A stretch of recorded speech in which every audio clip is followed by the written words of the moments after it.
وہ دینی اور شرعی معاملات میں تو نہیں، لیکن ماضی کے احوال اور مستقبل کے جو حالات ہیں اس میں علماء اہل کتاب کے بیانات کو بھی کافی وزن دیتے ہیں۔ ٹھیک ٹھیک ٹھیک۔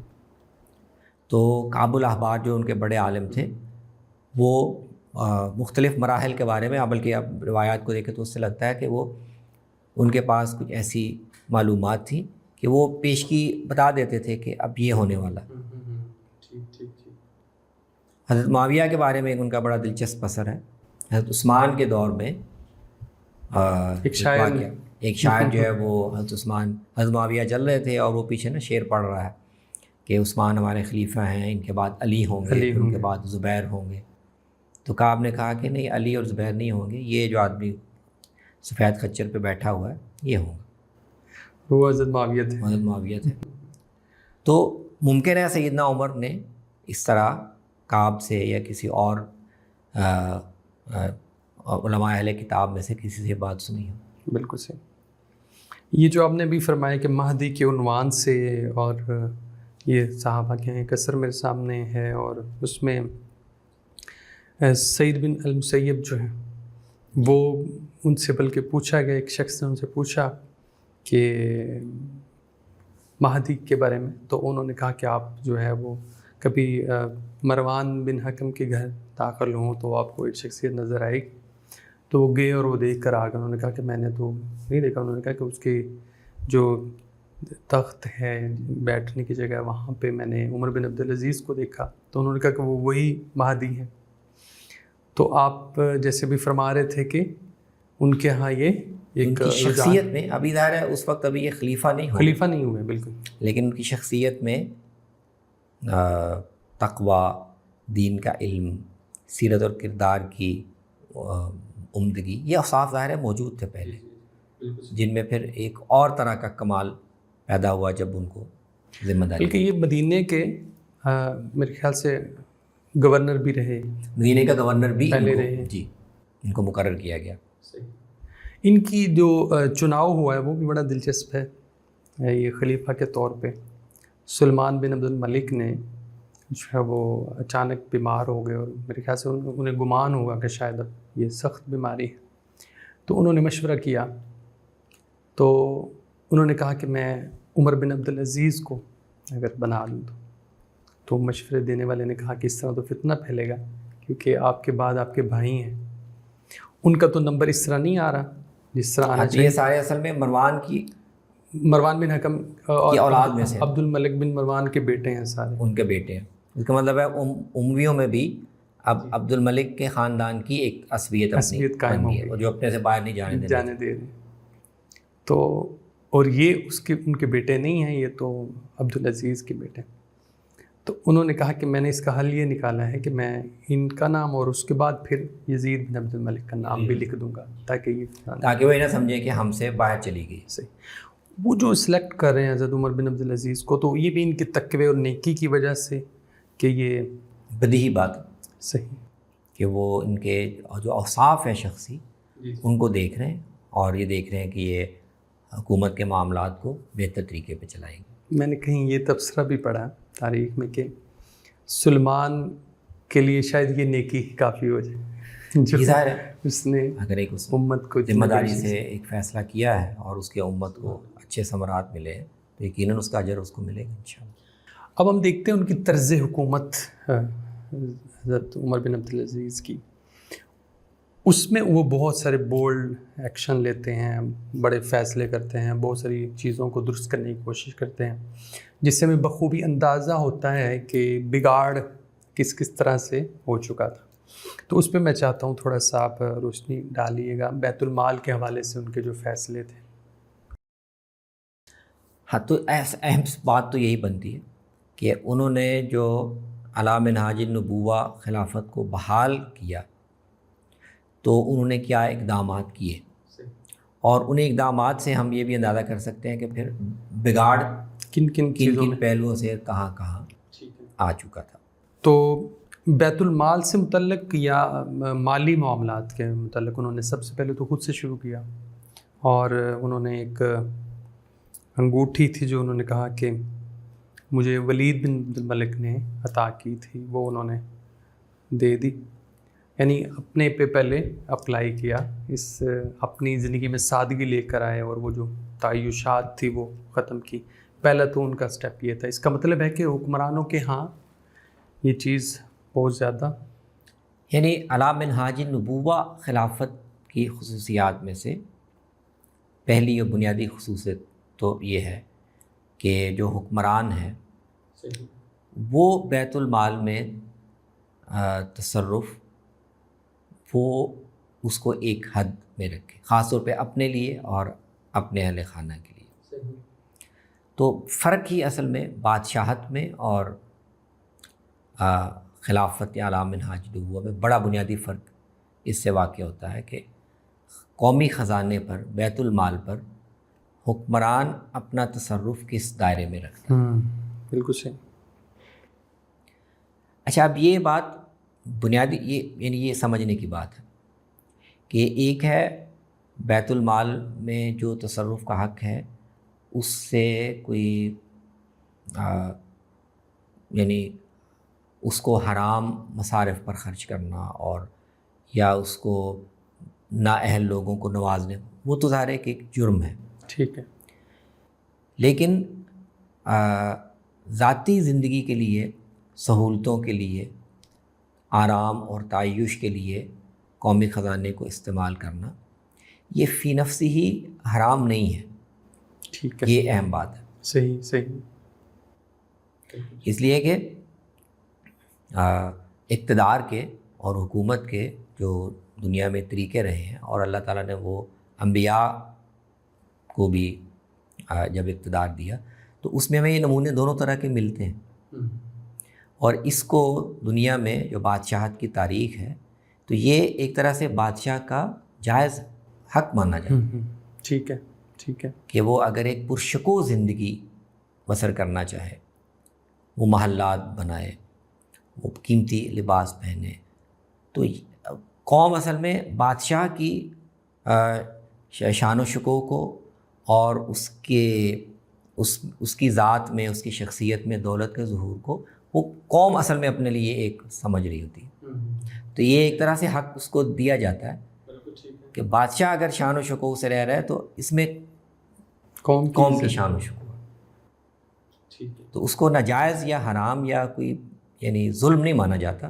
دنیا کے آج بھی آپ دیکھیں نا، برطانیہ میں ان کا بادشاہت ختم ہو چکی ہے لیکن شاہی خاندان کو انہوں نے مراعات اور یعنی ایک خاص سطح کی زندگی کے لیے وسائل مہیا کیے ہوئے کہ ان کی قومی تاریخ کی یادگار. تو وہ بھی ایک یعنی بادشاہت یا اقتدار کے جائز نمونوں میں سے ایک ہے. حضرت یوسف علیہ السلام کو بھی مصر کی بادشاہت ملی تو انہوں نے بادشاہانہ انداز میں وہ گزاری ہے. حضرت سلیمان کو ملی ہے. تو لیکن یہ رسول اللہ صلی اللہ علیہ وسلم کو بھی آپشن دیا گیا تھا. جی بالکل. یہ روایات میں آتا ہے کہ جب یہ طے ہوا کہ اب یہ حکومت ملے گی اور آپ کی امت کو بھی ملے گی، اور رسول اللہ صلی اللہ علیہ وسلم اس کے آپ اپنی زندگی میں سربراہ ہوں گے، تو جبریل یہ آپشن لے کے آئے کہ آپ کس طرح کا اقتدار چاہتے ہیں کہ اللہ آپ کو دے، بادشاہ والا اقتدار یا عبدن رسولن والا. آپ کا جو یعنی آپ کی جو فضیلت یا آپ کا مقام ہے وہ رسالت رہے لیکن زندگی آپ عام آدمی جیسا گزاریں، یا آپ چاہتے ہیں کہ تو یہ رسول اللہ صلی اللہ علیہ وسلم نے خود چنا کہ میں عبدن و رسولن والا. بالکل صحیح. تو یہ اہم بات ہے کہ خلفائے راشدین نے اسی کو فالو کیا. پھر جب وہ ملک کی طرف گیا، صحیح تو سیدنا معاویہ کے بارے میں کہا جاتا ہے کہ وہ اپنے بارے میں خود بھی کہتے ہیں انا اول الملک اول الملوک. تو انہوں نے وہ طرز زندگی اختیار کیا اور اس میں وہ بعض مصلحتیں بھی بیان کرتے ہیں کہ شام میں جہاں ہم آباد ہیں تو یہاں کے لوگ جو ہیں وہ بادشاہت کے عادی ہیں.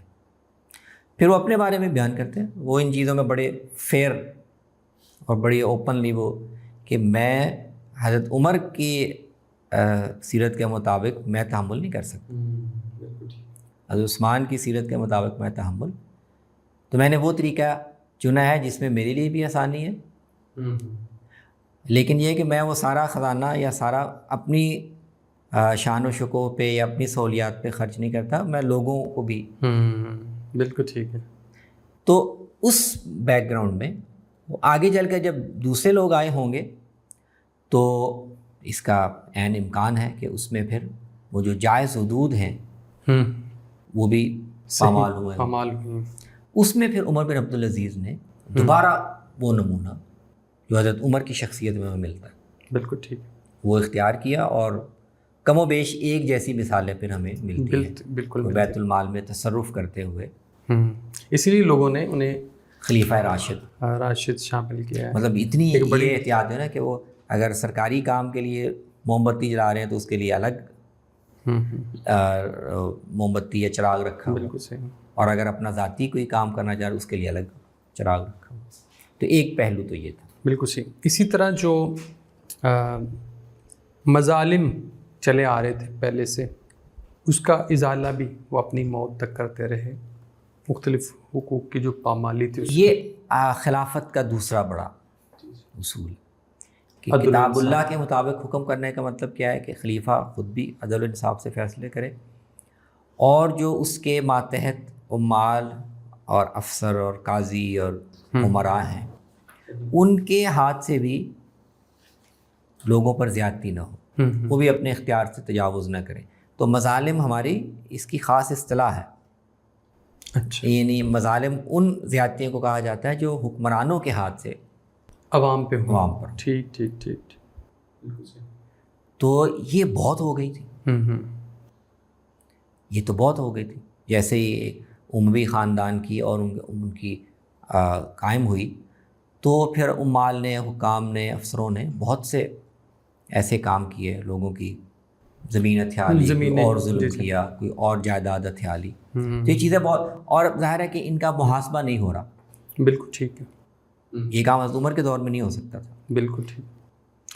حضرت عثمان کے دور میں کچھ ایسی چیزیں سامنے آئیں تو وہ اس پر صحابہ نے بھی توجہ دلائی، لوگوں نے بھی، اور انہوں نے ان کو ٹھیک کیا، محاسبہ یعنی کرنے کی پوری کوشش کی۔ حضرت علی کے دور میں اس طرح کی چیزیں ہوئی نہیں، تو یہ مظالم بہت جمع ہو گئے تھے۔ تو عمر بن عبدالعزیز نے وہ سارے مظالم جتنے ان کے علم میں آئے، جتنے نوٹس میں آئے، وہ سارے مظالم انہوں نے ایک ایک کر کے، اس کی بڑی دلچسپ تفصیلات آثار میں۔ جی جی جی، بالکل صحیح۔ بعض ایسی ہیں کہ وہ آدمی حیران ہوتا ہے۔ دمشق میں آتا ہے کہ جب مسلمانوں نے فتح کیا تو یہاں بہت سے گرجے تھے، اچھا، اور کوئی آدھا دمشق مسلمانوں نے ایک طرف سے فوج داخل ہو گئی تھی، وہ فتح کیا تھا طاقت سے، اور ایک طرف کے لوگوں نے صلح کر لی۔ تو ایک طرف سے مسلمان داخل ہوئے تو وہ صلح داخل ہوئے تھے، اور تو بیچ دمشق میں آ کے یہ اختلاف ہو گیا کہ اچھا اب دمشق کی اب حیثیت کیا ہے، کیا یہ انوطن فتح ہوا ہے یا اچھا۔ تو پھر مسلمانوں نے کہا کہ ہم اس کو آدھا صلح ہے اور آدھا انوطن۔ تو آدھے گرجے اصول کے مطابق جو علاقہ مسلمانوں نے انوطن فتح کیا ہے اس کی پھر ساری عمارتیں وہ فاتح کی ملکیت ہوتی ہیں۔ ٹھیک ٹھیک ٹھیک۔ تو ہوا یہ تھا کہ وہ میرے خیال میں 14 یا اس کے ابن کثیر نے اس کی ڈیٹیل دی ہوئی ہے، وہ گرجے مسیحیوں کے قرار پائے کہ یہ ان کے ہیں۔ اچھا، لیکن اگلے آنے والے سالوں میں مختلف ادوار میں حکمرانوں نے یا بااثر لوگوں نے وہ کئی گرجے ان سے ہتھیار لیے، وہ عمارتیں ان سے لے لی۔ اچھا۔ تو عمر بن عبدالعزیز جب منصب پہ بیٹھے اور ان کے عدل و انصاف کا شورا ہوا تو مسیحی اپنا مقدمہ لے کے آ گئی کہ فلاں فلاں فلاں گرجے معاہدے کے تحت ہمارے تھے، وہ ہم سے لے کے مسلمانوں نے آباد کر لی۔ تو عمر بن عبدالعزیز نے وہ گرجے واپس کرنے کا آرڈر دے دیا کہ یہ سارے گرجے ان کو۔ واہ، بہت اچھا۔ تو یہ مظالم کی، تو مظالم کا یعنی پچھلے دور میں جو سیاسی اقتدار کی تحت یا اثر و رسوخ کی وجہ سے لوگوں کے حقوق چھینے گئے ہیں، ان کو ان کی اصلاح کرنا، یہ ان کی بڑا کام، اور اسی سے ان کے خلاف پھر پوری جو اسٹیبلشمنٹ تھی اموی وہ ان کے خلاف بھی ہو گئی. یہ ایک اور خواہش تھی ان کی کہ میں شورا کا وہ نظام بھی واپس لاؤں جو کہ وہ سمجھ رہے ہیں کہ خلافہ کے بعد ختم ہو گیا، لیکن وہ ممکن نہیں تھا، ان کے بس میں نہیں تھا. بس نہیں. اس لیے جیسے آپ نے بتایا سلیمان نے ان کو خلافت کی ذمہ داری دی ہی اس شرط پر تھی کہ ان کے بعد یزید بن عبد الملک، کیونکہ اگر وہ یہ نہ کرتا تو پہلے دن سے ان کی خلافت ماننے کے لیے وہ جو اموی اسٹیبلشمنٹ بن گئی تھی نا اس وقت وہ قبول نہ کرتے. تو یہ 2 سال جو انہوں نے کام کی یہ بھی نہ کر سکتے. صحیح. اس لیے ان کے بارے میں کہا جاتا ہے کہ یہ تو بڑی چھوٹی عمر میں ہی وفات پا گئے کہ شاید ان کو جو ہے اور وہ تبھی موت بھی نہیں ہوئی، وہ یعنی ان کو ان کے خلاف کوئی حرکت ایسی ہوئی، زہر دیا گیا یا کس طرح کا، ان کو شہید کیا گیا. بالکل صحیح. دوسرا جو پہلو ان کی شخصیت کا بھی اور ان کے عہد خلافت کا بڑا اہم ہے وہ ہے اہل بیت کے ساتھ ان کا جو معاملہ ہے وہ بڑا رحم دلانہ ہے. اور اس میں انہوں نے جو ایک بڑا اقدام یہ کیا کہ فدق کی جو زمین تھی وہ چلی آ رہی تھی، اور حضرت معاویہ کے دور میں جب انہوں نے مروان بن حکم کو مدینہ کا گورنر بنایا تو انہوں نے ریکویسٹ کی کہ یہ مجھے عطا کر دی، جو انہوں نے ان کو عطا کر دی. تو وہاں سے چلی آ رہی تھی، تو انہوں نے یہ اسٹیپ لیا کہ وہ جگیر ہے، وہ جو جگہ ہے وہ واپس اہل بیت کو دے دی جائے، ان کو لے کر واپس کر. تو یہ ایک بڑا اسٹیپ ہے. وہ ان کا موقف اس کے بارے میں کیا ہے؟ وہ سمجھتے تھے کہ یہ انہی کا اصل میں حق ہے. اہل بیت کے ساتھ اور بنو ہاشم کے ساتھ معاملہ اس کے بھی کئی پہلو ہیں. اچھا. اس لیے کہ جو اموی دور حکومت ہے وہ تو چونکہ قائم اس کی جو سیاسی عصبیت ہے وہ قائم ہی اس اصول پر تھی نا، اور اس میں ایک بنیادی عنصر یہ تھا کہ بنو ہاشم کو اقتدار سے دور رکھنا، اور بنو ہاشم کے لیے معاشرے میں عصبیت پیدا ہونے کے مواقع کم سے کم کرنے، اور خاص طور پر یہ کہ چونکہ علی اور معاویہ ایک فریق تھے اور معاویہ نے ان کی بیعت نہیں کی، تو اب اس سے ایک آل امیہ کے لیے مسئلہ یہ سوال یہ پیدا ہو گیا تھا کہ وہ جو شخصی فضیلت کا فرق ہے وہ تو کوئی نفی نہیں کر سکتا. حضرت علی ہیں، بنو ہاشم میں سے ہیں، مہاجرین میں سے ہیں، بہت سی حدیثیں ان کی فضیلت کے بارے میں. حضرت معاویہ کا وہ مقام شخصی فضیلت کے لحاظ سے نہیں ہے. بالکل ٹھیک. تو یہ ایک مسلسل کویسچن تھا جو حضرت معاویہ سے بھی پوچھا جاتا رہتا تھا، وہ اس کا ایک سیاسی اصول پر جواب دیتے تھے، جیسے پیچھے ہم نے دیکھا کہ افضل وہ ہیں لیکن معاملات حکومت ہم بہتر چلا سکتے. یہ بعد والے جو لوگ آئے ان کے لیے پھر یہ کہنا بھی شاید مشکل ہو گیا. تو انہوں نے پھر ایک یعنی اموی دور میں ایک کمپین باقاعدہ اس کی ہوئی کہ حضرت علی کی جو شخصی فضیلت ہے یا اس کو نگیٹ کیا جائے. بالکل ٹھیک. تو ان کی فضیلت کی حدیثوں کا انکار کرنا، ان کی کسی بھی فضیلت کو چھپا کے رکھنا، اور الٹا ان پر اعتراضات کی، ان کی تنقیص کی، ان کی تنقید کے جو باتیں ہیں ان کو پبلک میں بیان کرنا، جس کو عام طور پر ہماری بات بیان کرتے ہیں کہ ان کو سب و شتم کیا جائے. بالکل. تو سب و شتم یہی ہوتا تھا کہ ان کی تنقید کی جائے. کوئی ان کے جیسے عثمان کے لوگوں نے نکالے نا ایب کہ آپ احد سے بھاگ گئے تھے اور فلاں، تو اس طرح کی چیزیں وہ ڈھونڈ کے بیان کرنا، اور تاکہ بنو ہاشم کے بارے میں لوگوں کے اندر احترام کا وہ رویہ نہ پیدا ہونے پائے اور ان کی عصبیت دوبارہ. تو یہ ایک عمل تھا. اچھا. بالکل صحیح. تو عمر بن عبدالعزیز نے جو سب سے اہم کام کیا، اور یہ ان کی پالیسی کا حصہ تھا کہ جمعے کے ممبر پر خطبے میں بنو امیہ کی یا ان کی شان تو بیان کرنی ہے، حضرت علی کے بارے میں ایسا کچھ نہ کچھ ضرور کہنا ہے کہ جی بالکل صحیح. ایک تو عمر بن عبدالعزیز نے آ کر وہ اس سلسلے کو بالکل صحیح کہ سیدنا علی کے بارے میں یہ جو سب و شتم کا طریقہ ہے اور ممبر کو پر کھڑے ہو کر یہ بطور پالیسی کے کرنے کا عمل ہے، ایک تو انہوں نے اس کو موقوف کیا۔ بالکل صحیح۔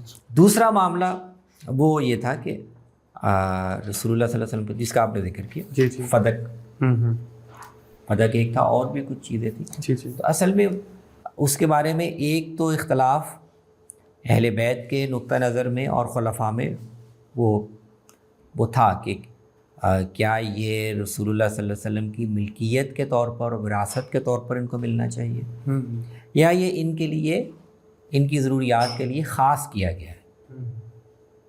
ایک اختلاف تو وہ تھا، صحیح۔ لیکن اس اختلاف کے باوجود ان اموال کا انتظام و انصرام وہ اہل بیت کے سپرد کر دیا گیا حضرت عمر کے دور میں۔ بالکل ٹھیک، صحیح۔ تو سیدنا علی کے دور تک ایسے ہی رہا۔ جب سیدنا علی کی شہادت ہو گئی اور صلح حسن ہو گیا تو حضرت معاویہ نے ایک طرح سے اس سلسلے کو منقطع کر کے، وہ جو فدق سے خاص اموال جن کے لیے زمینیں خاص تھیں، انہوں نے اس کے متبادل ایک دوسرا طریقہ اختیار کر لیا، اور وہ قاعدہ صلح حسن میں شامل تھا۔ بالکل ٹھیک ہے کہ سالانہ آپ کو اتنی رقم دی جائے گی، اور فلاں فلاں علاقوں سے کچھ علاقوں کا ذکر ملتا ہے، وہاں سے جو خراج آئے گا وہ آپ کو دے دیا جائے گا۔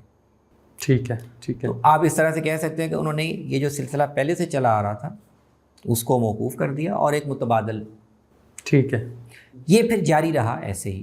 ٹھیک ہے۔ اور جو مختلف عمراء ہیں اموی، وہ اپنی اپنی طبیعت اور تعلقات کی نوعیت کے لحاظ سے، اپنی اپنی مرضی کے لحاظ سے وہ اہل بیت کے ساتھ اور ان کے خاندان کے ساتھ وہ اکرام کا معاملہ کرتے رہے، لیکن وہ جو ان کے لیے خاص کیا گیا تھا کچھ زمینیں، کچھ جائیدادیں، وہ سلسلہ منقطع ہو گیا تھا۔ اس کو پھر عمر بن عبدالعزیز نے دوبارہ بحال کیا، اور ان کو، اور ان کی جو محبت ہے اہل بیت سے، وہ تو اس کا اقرار ہمیں روایت میں ملتا ہے فاطمہ بنت علی بن ابی طالب سے، اور وہ کہتی ہیں کہ میں ان کو دیکھا ہے، اور وہ ان کے بارے میں اکثر بہت اچھا ذکر کرتی تھی، کہتی تھی کہ میں ان کے پاس کئی دفعہ گئی ہوں، اور ایک دفعہ گئی تو انہوں نے سب کو نکال دیا، میں اکیلی ان کے پاس تھی کمرے میں، تو انہوں نے کہا کہ اے علی کی بیٹی، اللہ کی قسم، زمین پہ جو تم لوگ ہو، تمہارا جو گھر ہے، یہ مجھے سب سے زیادہ محبوب ہے، اور تم جو ہے تم مجھے میری اولاد سے زیادہ محبوب ہو۔